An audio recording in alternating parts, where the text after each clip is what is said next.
Hello friends, नमस्कार। मैं अरुण तिवारी। आज हम लोग चर्चा करेंगे ऑक्सिलरी कंट्रोल सर्किट पार्ट 1 की। इस सर्किट में हम लोग कंप्रेसर के कंट्रोल सर्किट के बारे में जानेंगे। हमारे कंप्रेसर के कॉन्टेक्टर कैसे क्लोज होते हैं और कैसे ओपन होते हैं। तो इस सर्किट को सप्लाई मिलती है हमारे CCA फ्यूज से, जो 6 एम्पियर का फ्यूज होता है, फ्यूज बोर्ड पर ही लगा होता है।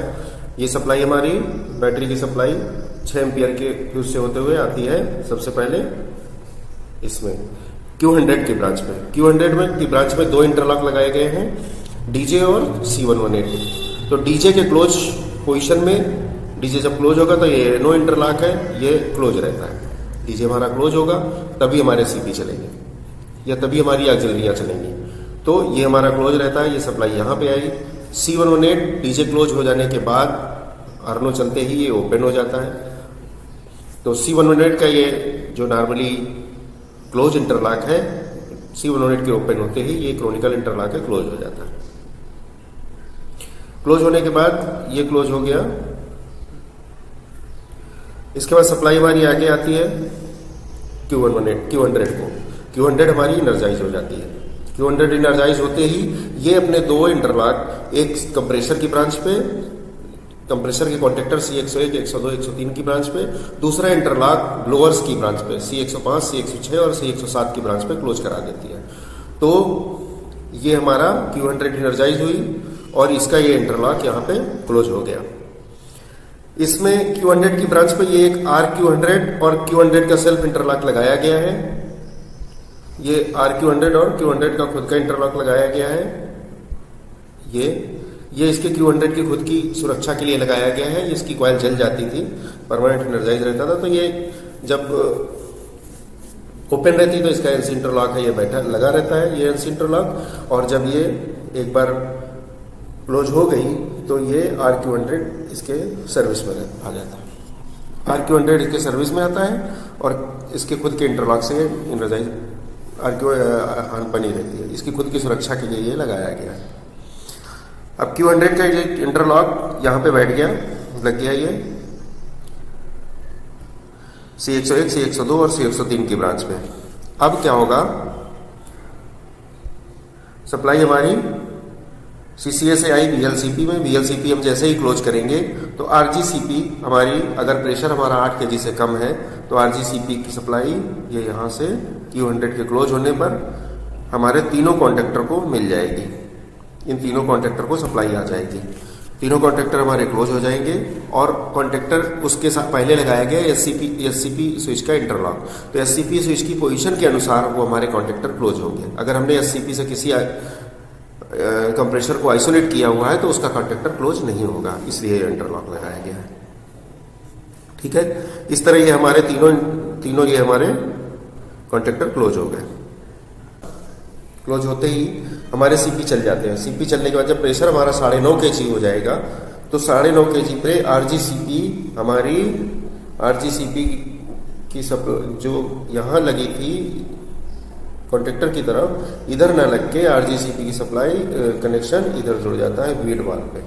वीड वाल्व इनर्जाइज हो जाता है। वीड वाल्व इनर्जाइज होके unloader valve, auto drain valve को इनर्जाइज करता है और हमारा ऑटो ड्रेन होता है। MR से ऑटो ड्रेन होता है।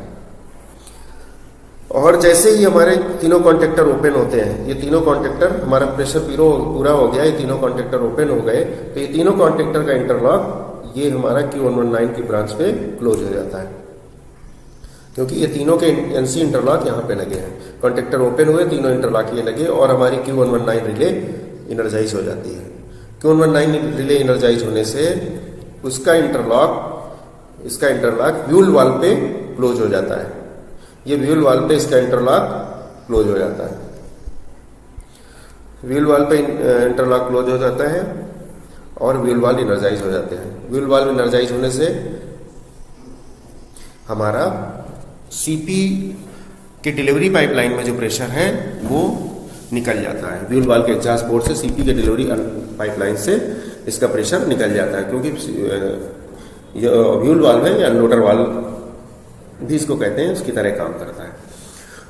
क्योंकि अगर ये प्रेशर नहीं निकलेगा CP के डिलीवरी पाइपलाइन से तो जब हमारे CP दोबारा स्टार्ट होंगे तो उसमें 8 kg या लगभग 8 kg का प्रेशर होगा, उस प्रेशर पे चलेंगे, जिससे वो लोड पे स्टार्ट होंगे और सीपी हमारे जल भी सकते हैं। तो इससे बचने के लिए व्हील वाल्व लगाया गया है, जो अनलोडर वाल्व के द्वारा हमारे सीपी के डिलीवरी पाइपलाइन का प्रेशर निकाल देता है।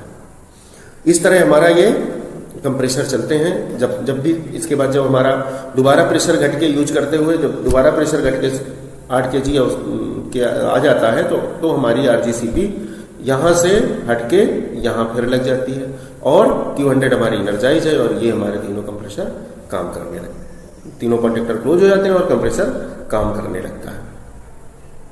अब जब Q119 हमारी एनर्जाइज हुई थी इधर, तो इसका एक इंटरलॉक ये लगाया गया है C103 की ब्रांच पे। ये स्टैटिक कन्वर्टर लोको में लगाया गया है, 103 की ब्रांच पे लगा है। जब ये Q119 5 सेकंड की टाइम डिले है, इसमें टाइम लैग है, 5 सेकंड का टाइम लैग है, तो ये CP3 को 5 सेकंड बाद स्टार्ट करती है। ये CP3 को 5 सेकंड बाद CP1 चलेगा, CP1 CP2 एक साथ चलेंगे, CP3 उन दोनों के 5 सेकंड बाद चलेगा। और जब हम CP3 को SCP को पोजीशन 3 पे करेंगे, SCP को पोजीशन 3 पे करेंगे, तो SCP की पोजीशन 3 पे करने पे सिर्फ CP3 चलेगा। तो उस कंडीशन में ये 5 सेकंड का Q119 का जो इंटरलॉक है ये यहाँ पे बाईपास हो जाता है और बाईपास हो जाएगा और हमारा CP डायरेक्ट चलता रहेगा, क्योंकि उसको Q119 के क्रोनोमेटिक इंटरलॉक को SCP के 3rd पोजीशन से बाईपास कर दिया गया है। इस तरह हमारे 8 kg प्रेशर पे कॉन्टेक्टर चलते रहे, C101 C102 क्लोज होते रहेंगे, 103 और CP चलते रहेंगे। और जहां 9.5 kg प्रेशर होगा तो हमारे CP बंद हो जाएंगे और व्हील वाल्व के द्वारा ऑटो ड्रेन होगा। साथ ही Q119 के एनर्जाइज हो जाने से हमारे व्हील वाल्व एनर्जाइज होंगे और हमारे डिलीवरी पाइपलाइन का प्रेशर अनलोडर वाल्व के द्वारा निकलता रहेगा।